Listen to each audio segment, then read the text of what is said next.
यहाँहरू सबैलाई स्वागत छ मेरो अर्को नयाँ ब्लगमा। आज चाहिँ माघ 1 गते माघे सङ्क्रान्ति। विशेष त केही छैन, अब बिस्तारै हेरौँला। के बोल्यो भाइ? अब के सबैभन्दा पहिला त सबैजनालाई ह्याप्पी माघे सङ्क्रान्ति। आज चाहिँ माघ 1 गते।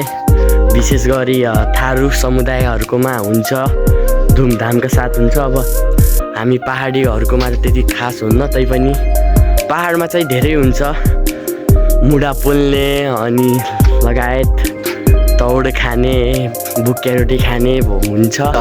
यतातिर त फेरि घाम लागेको छैन, किन होला खै। यस्तो यार चाडबाडको दिन पनि घामै लाग्दैन भने के होला यार। पुरै कोरै कोरा छ। आज चाहिँ हाम्रो स्कुलमा भलिबल छ। अहिले एकछिनमा हेर्न जानुपर्छ, खानासाना खाएर भलिबल हेर्न। आज बोइलर कप भइरहेछ भलिबलको, त्यही हेर्न जानुपर्छ। अब एकछिन खै कमलेस खै कस्तो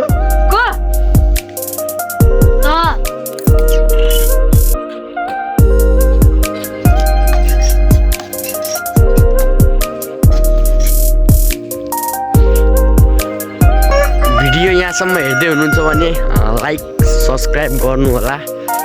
टक्क यसपछि आएँ म, यो चाहिँ वडा कार्यालय।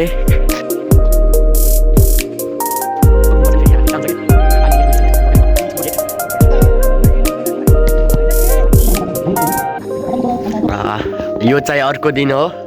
मैले हिजो त्यति खास राम्रोसँग बनाउन पाइनँ, किनकि भलिबल हेर्न गएको थिएँ नि त।